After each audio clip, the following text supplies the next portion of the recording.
Bismillahirrahmanirrahim. Assalamualaikum warahmatullahi wabarakatuh. Perkenalkan, saya Tian Marliana dari Prodi D3 Kebidanan.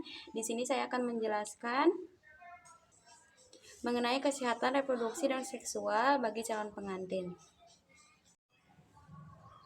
Waalaikumsalam Ibu, terima kasih sudah datang ke klinik kami. Sebelumnya perkenalkan, saya Bidan Tian. Di sini saya bertugas dari shift pagi ya Ibu.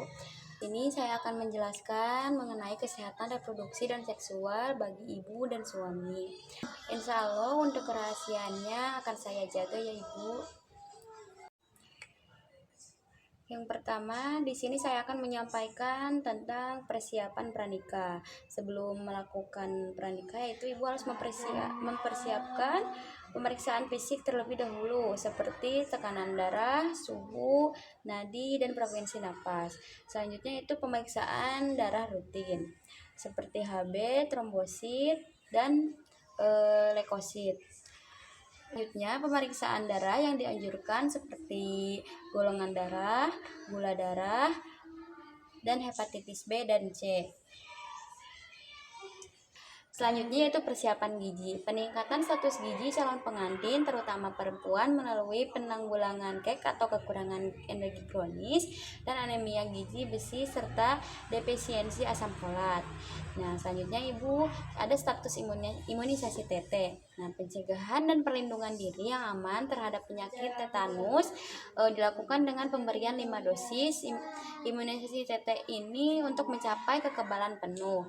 Ibu bisa melakukan imunisasi TT yang pertama yaitu pada sebelum pranikah, lalu imunisasi TT yang kedua itu 4 minggu setelah TT ke-1, lama perlindungannya itu 3 tahun, lalu melakukan imunisasi TT yang selanjutnya yang ketiga setelah 6 bulan setelah TT kedua, lama perlindungannya 5 tahun, lalu imunisasi TT yang keempat 1 tahun setelah TT ketiga, lama perlindungannya 10 tahun, lalu yang terakhir 1 tahun setelah imunisasi keempat, lama perlindungannya 25 tahun. Mungkin Ibu selanjutnya di sini ada menjaga kebersihan organ reproduksi. Nah, sebaiknya pakaian dalam diganti minimal 2 kali sehari. Lalu tidak menggunakan pakaian dalam yang ketat dan berbahan non-sintetik. Nah, selanjutnya membersihkan organ reproduksi luar dari depan ke belakang dengan menggunakan air bersih dan dikeringkan menggunakan handuk atau tisu.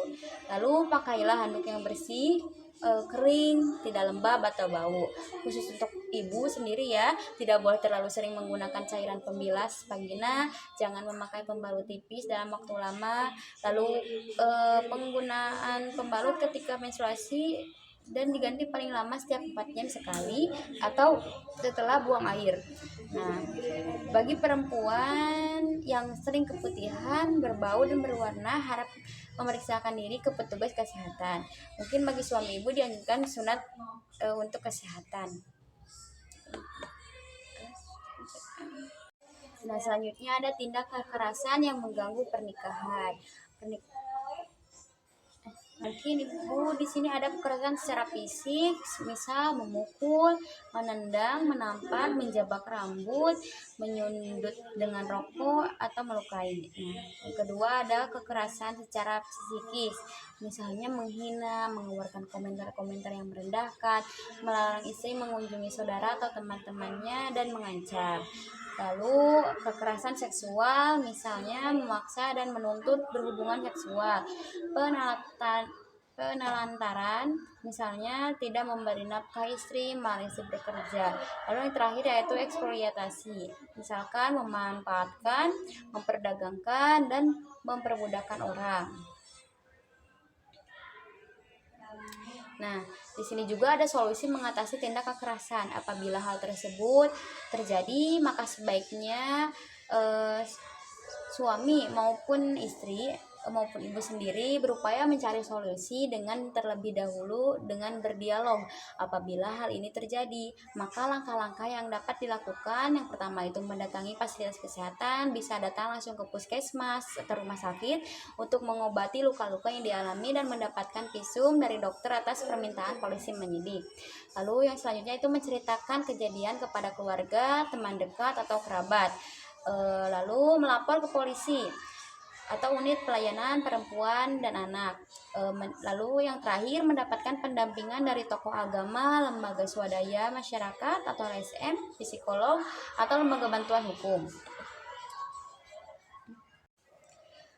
Selanjutnya ada metode kontrasepsi yang dianjurkan bagi pasangan baru yang ingin menunda kehamilan. Kalau ibu dan suami ingin menunda kehamilan terlebih dahulu, mungkin di sini ada beberapa metode ya Bu.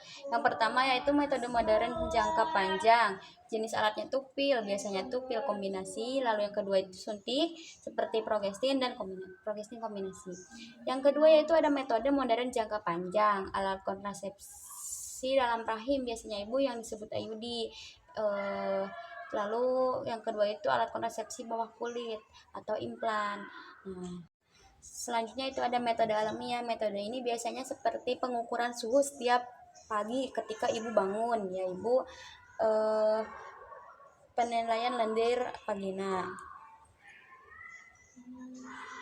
Selanjutnya itu tanda-tanda kehamilan. Kalau ibu merasakan seperti mual, muntah-muntah dan pusing terutama pada pagi hari serta sering buang air kecil, maka segera lakukan tes kehamilan. Lalu tidak mendapat menstruasi atau haid sebagaimana biasanya, maka segera lakukan tes kehamilan positif ya Bu. Kadang-kadang ibu akan mengidam atau menginginkan makanan yang jarang ada atau tidak pernah dimakannya. Pada usia kehamilan lebih lanjut, dengan alat tertentu dapat terdengar detak jantung janin. Mungkin ibu sekian yang dapat saya sampaikan tentang kesehatan reproduksi dan seksual bagi calon pengantin ya Ibu. Terima kasih atas waktunya. Wassalamualaikum warahmatullahi wabarakatuh.